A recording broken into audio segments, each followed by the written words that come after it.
It was 1974 when NAWGJ was founded. What was it like to be a judge in 1974? Well, the minimum wage was $2 an hour for most people, but judges didn't get paid minimum wage. In fact, they didn't get paid at all. It was strictly volunteer work. However, they did get to eat anything they wanted from the concession stand. In 1974, NAWGJ was able to establish a fee schedule. Beginning judges were paid $5 a session, and a session was 2.5 or more hours. But they still got to eat all they wanted from the concession stand. In 1974, you could buy a new car for $3,800, and gas was 42 cents a gallon. But judges didn't have to worry about gas or mileage reimbursement because they rode to meets in a crowded team van along with the coaches and athletes. In 1974, the United States lost its president. NAWGJ, on the other hand, inaugurated its first president, Kitty Kelson, and the board met for the very first time in November of that year. In the fashion world, polyester was the fabric of choice, and this no doubt influenced the decision to deck our judges out in polyester uniforms in a color called Association Blue. Hot pants were still the rage. Even Southwest Airlines went for this look for their flight attendant uniforms. But NAWGJ opted for a longer version called bell-bottom pants, which had become popular after Sonny and Cher wore them on television. Gymnastics leotards were also different in 1974. They were not adorned with crystals as they are today. The only thing shiny on the leotards was the zipper. In contrast, 184 Swarovski crystals decorated the Olympic leotards in 2008. This grew to 1,188 in 2012 and to a whopping 5,500 in 2016. Judges had lots of entertainment options when they weren't busy judging. Blazing Saddles was the top-grossing movie, appropriate given our symposium theme this year. Quincy M.E. was a popular TV show.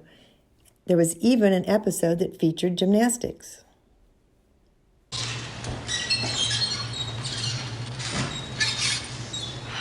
What am I doing wrong?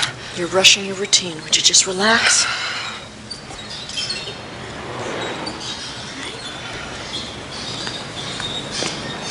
Well, girls, I'm Dr. Quincy. I'm with the medical examiner's office. I'm looking for Miss Hart. Oh, hi. I'm Ann Kaiser. Nice to meet you. Miss Hart's due back any minute now. Is there anything I can help you with? No, I'll wait. Do you mind if I watch? Heck no. It'll work better with an audience. Thank you. Okay, good. You got a good spotter. All right. When it came to music, Barbra Streisand had the #1 song on the Billboard charts. Her hit single, The Way We Were, used both piano and orchestra. Recorded, orchestrated music, however, wasn't allowed in gymnastics in 1974. Only piano music was allowed. So, in 1974, each team brought a pianist with them to the competition. An important peripheral person in all these gymnastics competitions is the accompanist. Each team brings their own, and the performance and the music must be perfectly joined together.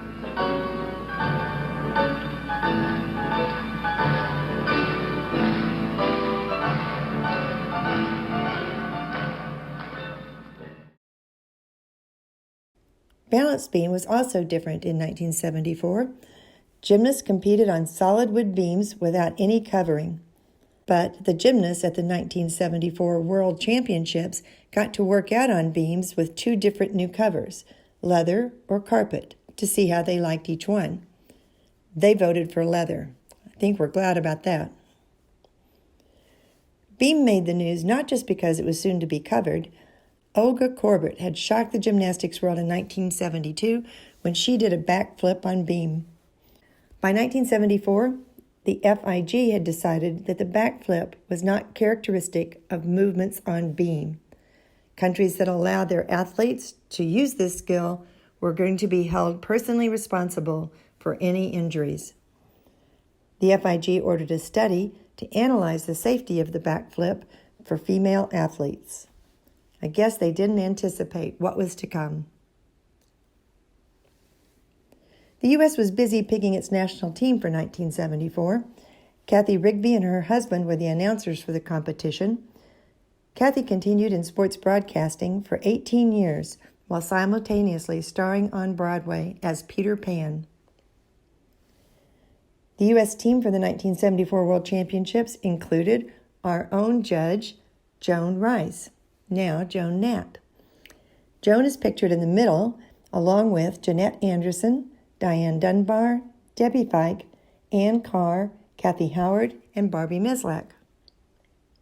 The U.S. finished in a respectable 6th place at the World Championships, but the Soviet Union dominated the competition. They won the team gold.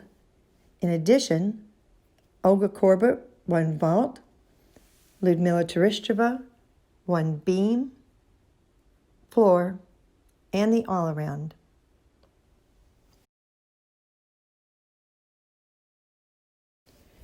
In 1974, the United States Gymnastics Federation, USGF, had only been the governing body for 4 years. Verena French was the vice president for women. She was also one of the founders of Judges Certification, Inc., JCI, a group formed in 1966 to establish a credentialing program for judges. Verena scored all of our tests from 1966 to 1994 when injuries from a car accident forced her to give up the job. Today, Connie Maloney administers all of our tests, and Annie Heffernan is the vice president for women's gymnastics. Both have been important advocates for judges and have made significant contributions to our history. USGF published a magazine called USGF News. Let's take a look at one 1974 issue. The editorial by Frank Bauer told the story of the darkest day in the FIG's long existence. This was a result of political maneuvering that resulted in the World Championships being moved from Munich to Varna, Bulgaria. This edition also reported on Olga Korbut's appearance at Expo 74 in Spokane, Washington. Turn the page and you'll see that Joan Rice had made history by winning the national championships for a 4th straight year. That record stood until just recently when none other than Simone Biles surpassed the record. Gymnast magazine was also published in 1974. A popular section was called Girl on the Beam. It featured one picture each month highlighting a local gymnast or a team. In this issue, the girl on the beam photo was Joni Miller from NAWGJ Gymnastics in Amarillo, Texas.